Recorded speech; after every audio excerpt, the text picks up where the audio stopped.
The Book of Ruth chapter 1. Now it came to pass in the days when the judges ruled, that there was a famine in the land.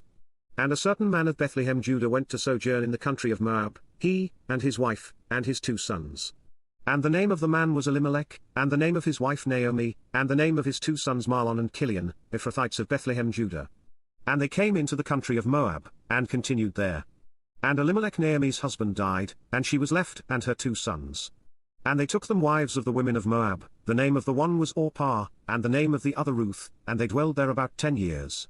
And Mahlon and Kilion died also both of them, and the woman was left of her 2 sons and her husband. Then she arose with her daughters-in-law, that she might return from the country of Moab, for she had heard in the country of Moab how that the Lord had visited his people in giving them bread. Wherefore she went forth out of the place where she was, and her 2 daughters-in-law with her, and they went on the way to return unto the land of Judah. And Naomi said unto her 2 daughters-in-law, Go, return each to her mother's house, the Lord deal kindly with you, as ye have dealt with the dead, and with me. The Lord grant you that ye may find rest, each of you in the house of her husband. Then she kissed them, and they lifted up their voice, and wept. And they said unto her, Surely we will return with thee unto thy people. And Naomi said, Turn again, my daughters, why will ye go with me? Are there yet any more sons in my womb, that they may be your husbands? Turn again, my daughters, go your way, for I am too old to have an husband. If I should say, I have hope, if I should have an husband also tonight, and should also bear sons, would ye tarry for them till they were grown? Would ye stay for them from having husbands? Nay, my daughters, for it grieveth me much for your sakes that the hand of the Lord is gone out against me.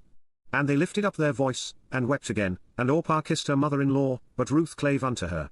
And she said, Behold, thy sister-in-law is gone back unto her people, and unto her gods, return thou after thy sister-in-law. And Ruth said, Entreat me not to leave thee, or to return from following after thee, for whither thou goest, I will go, and where thou lodgest, I will lodge, thy people shall be my people, and thy God my God, where thou diest, will I die, and there will I be buried, the Lord do so to me, and more also, if aught but death part thee and me. When she saw that she was steadfastly minded to go with her, then she left speaking unto her. So they 2 went until they came to Bethlehem. And it came to pass, when they were come to Bethlehem, that all the city was moved about them, and they said, Is this Naomi? And she said unto them, Call me not Naomi, call me Mara, for the Almighty hath dealt very bitterly with me.